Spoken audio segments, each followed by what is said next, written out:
ओम श्री गुरुवे नमः। ओम श्री परमात्मे नमः। ईश्वरो गुरुरात्मैति मूर्तिभेदो विभागिनः व्योमवप्तव्याप्तदेहाय श्रीदक्षिणामूर्तये नमः। ओम शांति शांति शांति। भगवान द्वितीय अध्याय में भगवान श्री कृष्ण ने पहले सांख्य योग बताया है। अब हम तीसरे अध्याय में प्रवेश कर रहे हैं और ये निष्काम कर्म का प्रतिपादन किया गया है। भगवान दोनों निष्ठाओं में ज्ञान निष्ठा ही श्रेष्ठ बतलाया गया है। जगत गुरु श्री शंकराचार्य जी भगवान ने कहा है, उनका सिद्धांत है कि निष्काम कर्म और निष्काम उपासना से अंतःकरण शुद्ध होता है और अंतःकरण शुद्ध होने पर तीव्र जिज्ञासा होती है और तीव्र जिज्ञासा से तीव्र वैराग उत्पन्न होता है। ज्ञान होने पर ही ब्रह्म अभ्यास के द्वारा जीवन मुक्ति का विलक्षण आनंद प्राप्त करता है। इसलिए भगवान हम अब तीसरा अध्याय आरंभ करते हैं। अर्जुन ने पूछा, अर्जुन का प्रश्न है कि हे जनार्दन, यदि आपको कर्म की अपेक्षा ज्ञान श्रेष्ठ मान्य है तो फिर हे केशव मुझे भयंकर कर्म में क्यों लगाते हैं तथा आप मिले हुए वचनों से मेरी बुद्धि को मानो मोहित कर रहे हैं। इसलिए उस एक बात को निश्चित करके कहिए जिससे मैं कल्याण को प्राप्त हो जाऊं।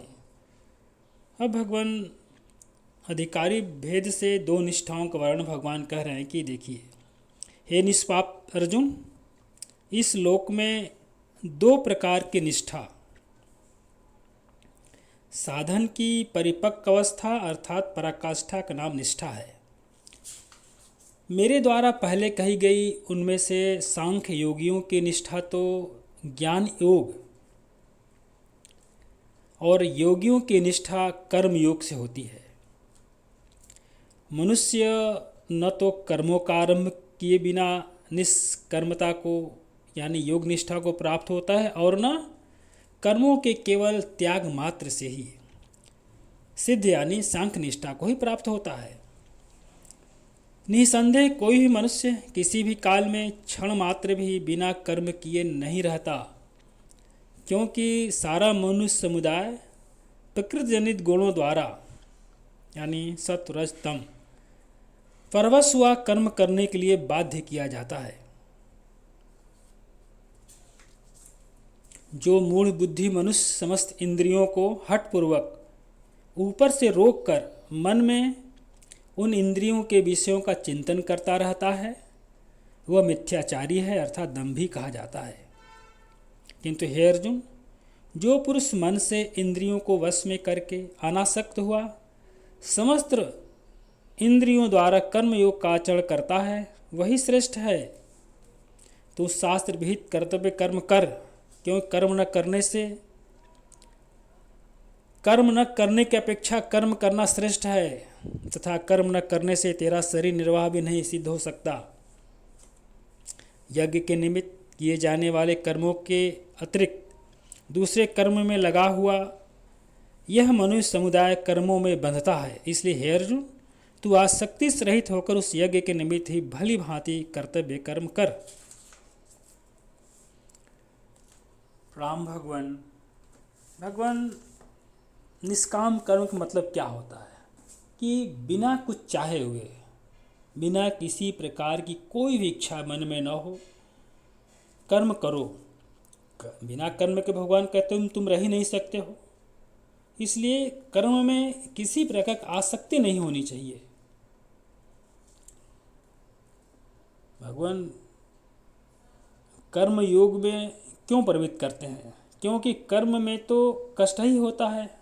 अर्जुन ने पूछा कि कर्म योग में क्यों आप प्रविष्ट कर रहे हैं हमें, क्यों कर्म योग में कष्ट ही होता है। भगवान इसका बहुत ही बढ़िया व्याख्या भगवान करेंगे। अभी कह रहे हैं भगवान ज्ञान के लिए कि देखो, आत्यंतिक श्रेष्ठ केवल ज्ञान से ही हो सकता है। आत्यंतिक श्रेष्ठ केवल कर्मयोग से हो सकता है। आत्यंतिक श्रेष्ठ कर्म ज्ञान समुच्चय से हो सकता है। आत्यंतिक श्रेष्ठ कर्म और ज्ञान के कर्म समुच्चय से होता है, अर्थात कर्म द्वारा अंतःकरण की शुद्धि फिर जिज्ञासा पूर्वक ज्ञान होने पर मोक्ष होता है। ये अर्जुन का प्रश्न है भगवान। तो भगवान बोले, हे अनक, इस श्लोक में यहाँ अनक कहकर संबोधन किया है उनको। जब जिज्ञासा जागृत होने पर खूब तर्क उठने लगे और गुरु वाक्यों को ग्रहण करने की योग्यता भी आ जाए, तब समझना चाहिए कि अंतःकरण शुद्ध हो गया। प्रणाम भगवान, आगे कल। ओम श्री गुरुवे नमः। ओम शांति ही शांति ही शांति।